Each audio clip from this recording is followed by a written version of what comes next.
Soy el teniente Doug Morrison, comandante de la PT-164, y esta noche estamos a punto de hacer lo imposible. Atacar el Tokyo Express con 3 lanchas de madera de 80 pies contra destructores japoneses que nos superan 20 veces en tonelaje. Desde la cubierta de comando de mi patrullera torpedera, observo a través de binoculares nocturnes las siluetas oscuras de mis compañeras, la PT-168 comandada por el teniente Bill Craner a babor y la PT-171 bajo el mando del teniente Tom Warfield a estribor. Nuestras 3 embarcaciones se deslizan silenciosamente a 15 nudos por aguas negras como tinta, con nuestros motores Packard reducidos al mínimo para evitar detección. Durante 2 años, desde Pearl Harbor, la Marina Imperial japonesa había dominado las aguas nocturnas del Pacífico Sur con una arrogancia matemática que parecía justificada. Sus destructores y cruceros rápidos del Tokyo Express corrían por el Slat, el canal entre la Salomón, cada noche como trenes expresos mortales, descargando tropas y suministros, bombardeando posiciones aliadas, y retirándose antes del amanecer cuando aparecían nuestros aviones. Los japoneses habían convertido la oscuridad en su dominio exclusivo. Sus ópticas nocturnas eran superiores, sus tácticas perfeccionadas por años de guerra en China, su disciplina de combate nocturno legendaria. Cuando caía el sol sobre la Salomón, las aguas pertenecían al sol naciente. Hasta esta noche, el almirante Gunichi Mikawa revisaba con satisfacción los reportes de inteligencia en su oficina iluminada por lámparas de aceite. Durante 18 meses, sus fuerzas del Tokyo Express habían mantenido el dominio nocturno absoluto en la Salomón. Los estadounidenses, con su dependencia patológica de la tecnología y su incapacidad para el combate nocturno, simplemente se retiraban cuando caía la oscuridad.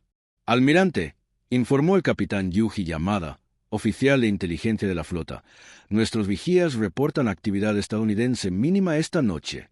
Algunas patrulleras menores detectadas, pero sin amenaza significativa para la operación». Mikawa sintió. Las pequeñas lanchas torpederas estadounidenses, esas embarcaciones de madera que los japoneses despreciaban como barcos de juguete, habían demostrado ser más molestas que peligrosas. Rápidas, sí, pero frágiles, mal armadas y comandadas por jóvenes oficiales sin experiencia en combate nocturno real. Esta noche, 3 de sus mejores destructores transportaban 2,400 soldados de refuerzo hacia Colombo Angara. La operación transcurriría como siempre: llegada nocturna, descarga rápida, retirada antes del amanecer. Los estadounidenses nunca habían logrado interceptar exitosamente una operación del Tokyo Express. Lo que Mikawa no sabía era que a 30 millas al sur, 3 barcos de juguete estaban a punto de reescribir las reglas del combate naval nocturno. Sentado en la sala de briefing improvisada bajo palmeras de coco, estudié las especificaciones de mi PT-164 mientras el comandante Robert Kelly, comandante de escuadrón, explicaba la misión. En papel, era suicidio. En realidad, era nuestra única oportunidad. Las patrulleras torpederas clase Elco de 80 pies representaban la respuesta desesperada de la Marina estadounidense a un problema aparentemente insoluble, como combatir una fuerza naval superior en aguas donde cada ventaja táctica favorecía al enemigo. Nuestras embarcaciones eran paradojas flotantes de ingeniería naval. Construidas completamente de madera, caoba filipina sobre marcos de roble blanco, pesaban apenas 56 toneladas pero podían alcanzar 45 nudos impulsadas por 3 motores Packard Mayo del 12 de 1,500 caballos de fuerza cada uno. Éramos los automóviles de carrera del mar, rápidos, maniobrables y absolutamente vulnerables. Nuestro armamento principal consistía en 4 torpedos Mark 13 de 21 pulgadas, cada uno capaz de hundir un destructor con un impacto directo. Armamento secundario: un cañón Oerlikon de 20 milímetros, 4 ametralladoras Browning 50 y desde agosto de 1942, equipos de radar primitivos pero funcionales. Los números eran brutalmente honestos. Un destructor japonés clase Fubuki desplazaba 2,400 toneladas contra nuestras 56. Montaba 6 cañones de 127 milímetros capaces de hundirnos con un solo impacto directo. Sus ópticas nocturnas podían detectarnos a 8,000 metros mientras nosotros dependíamos de radar básico con alcance efectivo de 3,000 metros.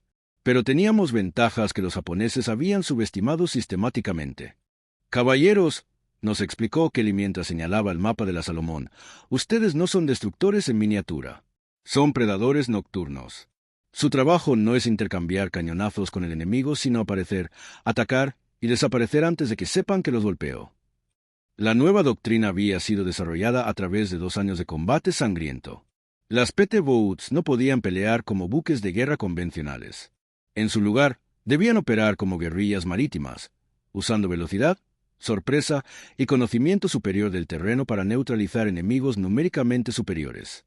Nuestras tácticas dependían de aprovechar las sombras de las islas, crear sombras de radar usando el terreno montañoso y coordinar ataques múltiples usando señales de luz infrarroja invisibles para ópticas japonesas convencionales. Los Coast Watchers, observadores aliados escondidos en islas ocupadas, nos proporcionaban inteligencia en tiempo real sobre movimientos enemigos. Más crucialmente, habíamos desarrollado la capacidad de operar en coordinación perfecta con aviación naval y fuerzas de superficie, convirtiendo nuestras limitaciones individuales en ventajas sistémicas. «Contacto radar», susurra mi operador de radio, electricista de primera Charlie Watson. 3 blancos grandes, rumbo sur-suroeste, velocidad 22 nudos. Rango 6,000 metros. Siento como mi corazón se acelera. Después de 14 meses de patrullas nocturnas frustrantes, finalmente tenemos al Tokyo Express exactamente donde queremos, en aguas abiertas, confiados, sin saber que estamos aquí. A través del radio de corto alcance, coordino con Kreiner y Warfeld. Mosquito líder a Mosquito 2 y 3. Formación de ataque Delta. Repetir, formación Delta. La formación Delta era nuestra innovación táctica más letal. En lugar de atacar en línea como barcos de guerra convencionales, nos dispersamos en un triángulo amplio, aproximándonos al objetivo desde 3 direcciones simultáneamente. Cuando el enemigo giraba para enfrentar una amenaza, se exponía al fuego de los otros 2. Acelero a 35 nudos, manteniéndome en la sombra de radar de una pequeña isla volcánica. El rugido de los motores Packard es ensordecedor, pero el viento nocturno lleva el sonido lejos de los japoneses. A esta velocidad, la PT-164 se desliza sobre las olas como un hidrodeslizador, apenas tocando el agua. Identificación visual confirmada, reporta mi vigía, marinero de primera Tom Kowalski. 3 destructores clase Fubuki en formación lineal. Transportes visibles entre ellos. A 1,500 metros del convoy enemigo, ejecutamos la maniobra que habíamos practicado cientos de veces pero nunca usado en combate real. Las 3 PT Boats emergen simultáneamente de diferentes sombras de isla, convergiendo en el convoy japonés desde babor, estribor y popa. Durante los primeros 30 segundos, los japoneses no tienen idea de lo que está sucediendo. Sus vigías, entrenados para detectar buques de guerra convencionales en el horizonte, no están preparados para embarcaciones pequeñas materializándose a velocidad máxima desde múltiples direcciones. ¡Torpedos en el agua!, grito por el intercomunicador mientras la PT-164 lanza sus 4 Mark 13 hacia el destructor líder desde apenas 800 metros. Es prácticamente a quemarropa para un ataque con torpedos. Los japoneses reaccionan con la disciplina de élite que los ha hecho dominantes en combate nocturno, pero por primera vez en la guerra, su respuesta llega 60 segundos tarde. Las ametralladoras pesadas de 25 milímetros abren fuego, creando trazas luminosas que convierten la noche en día. Pero nuestras 3 PT Boats ya están ejecutando giros evasivos a máxima velocidad. El primer torpedo de la PT-164 impacta el destructor líder exactamente debajo del puente. La explosión es visible desde 10 millas, enviando una columna de fuego 200 pies hacia el cielo nocturno. El segundo torpedo de Warfield, PT-171, impacta el transporte central, cargado con 800 soldados japoneses destinados a Kolombangara. El buque se parte literalmente por la mitad, hundiéndose en menos de 4 minutos. En la oscuridad, puedo escuchar los gritos de los soldados japoneses luchando por sus vidas en aguas infestadas de tiburones. Mosquito 2, impacto confirmado en transporte número 2, reporta Kreiner por radio, su voz distorsionada por la interferencia estática. La PT-168 ha logrado 2 impactos en el segundo transporte, que se escora rápidamente a estribor. Los japoneses, después del shock inicial, responden con la ferocidad que los ha hecho temibles. Los cañones principales de 127 milímetros de los destructores supervivientes abren fuego, enviando proyectiles de 23 kilogramos que explotan en géiseres de agua a nuestro alrededor. Uno pasa tan cerca de la PT-164 que el desplazamiento de aire rompe todas las ventanas del puente. Pero estamos haciendo exactamente lo que fuimos diseñados para hacer. Presentar blancos móviles, difíciles de rastrear, mientras mantenemos suficiente velocidad para escapar del fuego de represalia. Mosquito líder, misión cumplida. Ejecutar plan de escape Bravo. Transmito mientras viramos violentamente a babor, aprovechando la sombra de Bella la Bella para romper contacto visual. El plan de escape Bravo es otra innovación táctica. En lugar de huir en línea recta, que nos habría hecho blancos fáciles para persecución, nos dispersamos en 3 direcciones diferentes, cada PT Boat siguiendo rutas preplanificadas a través de aguas poco profundas donde los destructores japoneses no pueden seguirnos debido a su calado profundo. En 10 minutos, hemos desaparecido completamente. Los japoneses disparan a sombras durante otros 20 minutos antes de reconocer que sus atacantes han escapado. Mientras navegamos de regreso a Rendova, Watson me informa los resultados de nuestro ataque mediante reportes de Coast Watchers. Un destructor hundido, 2 transportes hundidos, aproximadamente 1,600 soldados japoneses muertos o desaparecidos, y lo más importante, la operación de refuerzo de Kolombangara completamente desbaratada. Por primera vez en 2 años de guerra, una fuerza estadounidense había interceptado y derrotado decisivamente una operación del Tokyo Express. Pero el verdadero impacto no serían las bajas inmediatas, sino el efecto psicológico en la mentalidad japonesa. El almirante Mikawa estudia los reportes de supervivientes con incredulidad creciente. Según testimonios oficiales rescatados, el ataque había sido coordinado por múltiples patrulleras estadounidenses operando en formación táctica sofisticada, utilizando radar para navegación nocturna y ejecutando maniobras que requerían entrenamiento extensivo. ¿Cómo es posible, pregunta al capitán Yamada, que barcos de juguete estadounidenses hayan penetrado nuestras defensas y hundido 3 buques en combate nocturno? La respuesta era que los barcos de juguete habían evolucionado en una amenaza que la doctrina naval japonesa no había anticipado. Durante 1943, las patrulleras torpederas estadounidenses desarrollaron sistemáticamente capacidades que las convirtieron de molestias menores en predadores letales. Para agosto de 1943, nuestras PT Boats incorporaban mejoras tecnológicas que multiplicaron su efectividad. Nuevos sistemas de radar SG proporcionaban detección confiable hasta 8,000 metros. Torpedos Mark 13 mejorados tenían tasas de fallo reducidas del 40% al 15%. Blindaje adicional protegía áreas críticas sin sacrificar velocidad significativamente.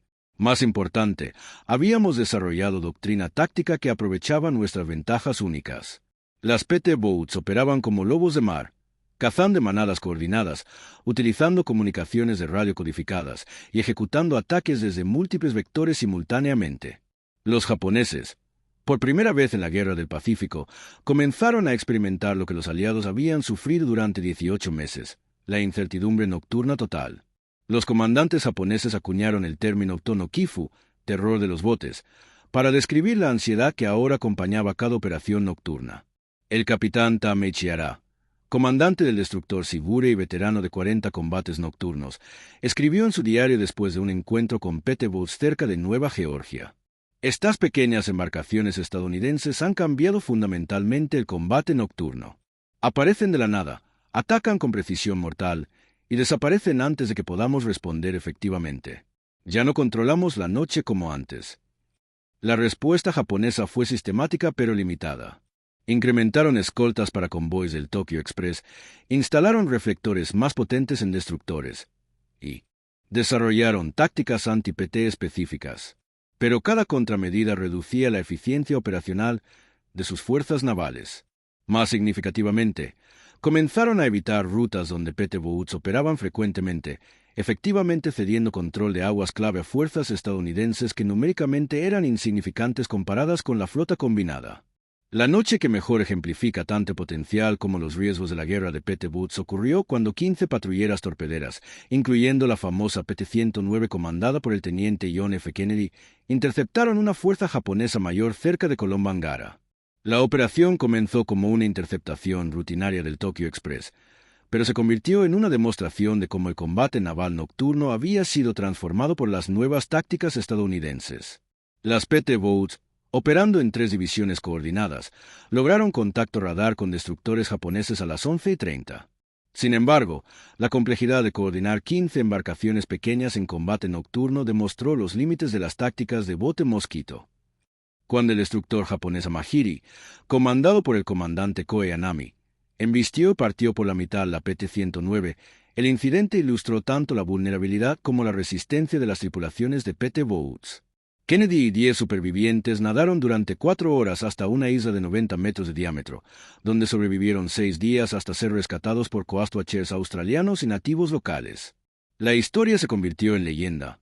Pero más importante, demostró cómo las redes de inteligencia locales habían hecho posibles las operaciones de PT Boats.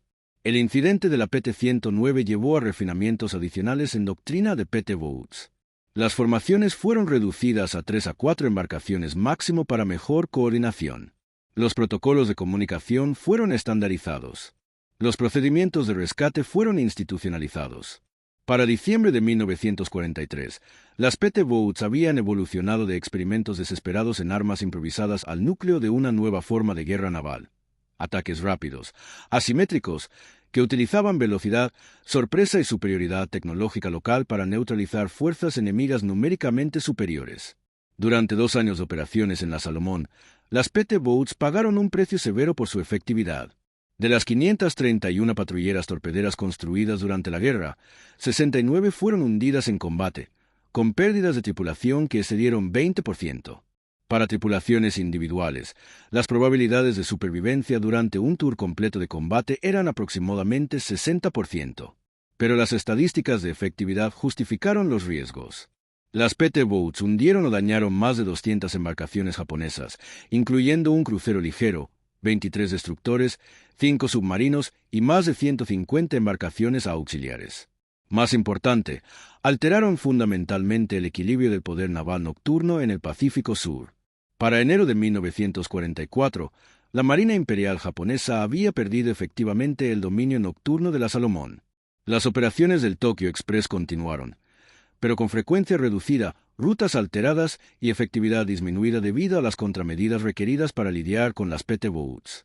El almirante Mikawa, en su evaluación postguerra, admitió: las pequeñas patrulleras torpederas estadounidenses lograron lo que sus cruceros y destructores no pudieron. Nos obligaron a ceder la iniciativa nocturna que había sido fundamental para nuestra estrategia en la Salomón. Las tácticas desarrolladas por las PT Boats, ataques coordinados de múltiples plataformas pequeñas, uso de tecnología para compensar desventajas de tamaño, guerra asimétrica naval, se convirtieron en fundamentos de la guerra naval moderna. Los principios de guerra de mosquitos evolucionaron hacia las lanchas de misiles modernas, los ataques de enjambre de drones navales y la doctrina de negación de área que caracteriza el combate naval contemporáneo. Las PT Boats demostraron que en guerra moderna, la innovación táctica y tecnológica podía compensar desventajas numéricas aparentemente insuperables. 3 embarcaciones de madera de 80 pies, tripuladas por 36 marineros, habían alterado el equilibrio estratégico en un teatro de operaciones donde participaban flotas enteras. La lección era clara. En guerra naval moderna, no era el tamaño sino la aplicación inteligente de tecnología, táctica y logística lo que determinaba la victoria. El teniente commander John Bulkeley, el oficial de PT Boats más condecorado de la guerra, reflexionó años después: no ganamos por ser más grandes o más fuertes que los japoneses. Ganamos porque fuimos más rápidos en adaptarnos, más creativos en nuestras tácticas y más dispuestos a arriesgar todo por la misión.